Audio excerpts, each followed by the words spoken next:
اگر آپ سچے محب ہیں اللہ کے رسول کے تو آؤ نا سلف کا طریقہ اختیار کرو. دیہات میں دیکھو، شہر میں دیکھو، کتنے یتیم بچے ہیں، کتنے مسکین ہیں، کتنی بے وقان ہیں، کتنے لوگ ادھار لیتے رہتے ہیں، مہینے کے بعد اس کی ادائیگی کرتے ہیں. ہم نے ان آنکھوں سے بھی ایسے لوگوں کو دیکھا.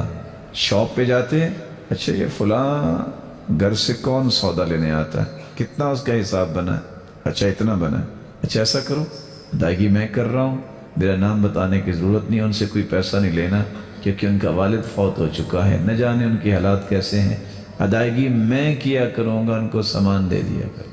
کبھی تو اپنی گاڑی میں کچھ رکھ کے نکلو نا، کھانے پینے کی چیزیں اور لباس، سردیاں بھی آنے والی ہیں کہ ایسے بھی لوگ ہوں گے جن کے پاس 2 وقت کا کھانا نہیں ہے.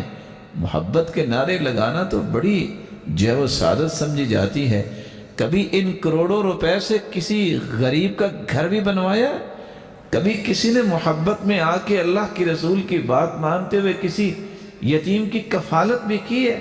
یہ باندری کے بچے پالنے والے، بلیاں پالنے والے، طرح طرح کے ان کو بسکٹ کھلانے والے کبھی یہ بھی سوچیں کسی انسان کے بچے کو بھی پالو، کسی یتیم کی کفالت کرو، کسی مسکین کے سر پہ ہاتھ رکھو.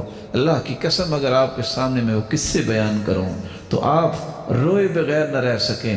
ایسے ایسے لوگ ہیں کہ جن کے پاس یقین مانیے کہ ان کے پاس سردیوں میں بستر نہیں ہوتا، ان کے گھر میں پانی کا بندوبست نہیں ہوتا. وہ تیسرے چوتھے گھر وہ با پرد عورتیں وہاں سے پانی بھر کے لاتی ہیں. یہ پسند کرتے ہیں آپ لوگ کہ ہمارے ساتھ ایسا ہو؟ کیا ہو گیا انسانیت کو؟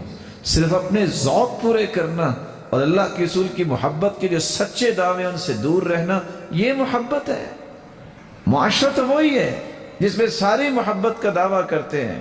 وہ بھی معاشرہ تھا عمر بن عبدالعزیز کا، جس معاشرے میں نہ کوئی مسکین تھا، نہ کوئی فقیر تھا، نہ کوئی مقروض تھا. گلیوں میں اعلان کروا دیے تھے کوئی ہے جس پہ قرض ہے. آپ حیران ہوں گے تاجروں کے قرضے بھی عمر بن عبدالعزیز نے بیت المال سے ادا کیے تھے. قرض دیے تھے کہ کاروبار کرو، پھر بھی بیت المال بھرا ہوتا تھا. آج ہمارے رونے نہیں ختم ہوتے اس لیے کہ ہم سنت کے تو دشمن ہیں، تو رونے کیسے پورے ہو سکیں؟ محبت کے دعوے کرنا بڑے آسان ہوتے ہیں، محبت کا نبھا کرنا بڑا مشکل ہوتا ہے. وفادار محب بنو. اللہ کے رسول صلی اللہ علیہ وسلم نے کہا تھا مسلمانوں لوگ آئے ہیں جن کے پاس لباس بھی نہیں ہے. قد اجتابوا النمار، انہوں نے کھالیں پہنی ہوئی تھی، اتنے دھاگا بھی نہیں تھا کہ کم از کم سلائی کر لیں، سوراخ کر کے گلے میں ڈالی ہوئی، صرف اپنا سطر جو ہے وہ ڈھانپا ہوا ہے. تصدقو، صدقہ کرو. ڈھیر لگ گیا کپڑوں کا، گندم کا. ایک شخص آیا، اس نے 1,00,000 درہم دیا، اور ایک ایسا شخص بھی آیا جس نے 1 درہم دیا. اللہ کے رسول نے فرمایا سبق درہم علی 100,000 درہم، یہ 1,00,000 درہم پر سبقت 1 درہم لے گیا ہے. صحابہ نے پوچھا وہ کیسے؟ کہا اس کے گھر میں تھے ہی 2 درہم، 1 درہم گھر رکھ کے دوسرا اللہ کی راہ میں دے گیا. محبت کے سچے دعوے دار بنو.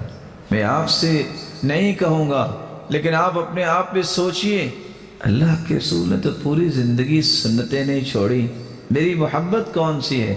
ہم کہہ سکتے ہیں کہ آج کل ہفتہ تھا، کل سب نے 12 رکعتیں پڑھی. اللہ کے رسول کا طریقہ کیا تھا؟ یہ عمل کون کرے گا؟ کتابیں، دیواریں؟ یہ سنتیں کس کے لیے ہیں؟ ان کے لیے ہیں جو دعوے کرتے ہیں کہ میں بڑا محب ہوں. اس کو محبت نہیں کہتے کہ باپ کہے بیٹا پانی لاؤ، کہے ابا جان میں نا آپ سے دور نہیں جا سکتا، اور وہ پیاس سے فوت ہو جائے اور کہے کہ میں دور نہیں جا سکتا. یہ محبت ہے؟ ویسے تو بڑے نعرے لگاؤں، اللہ کے رسول کی باتوں پہ عمل کرنے کے لیے میں تیار ہی نہ ہوں. اللہ ہمیں سچے محب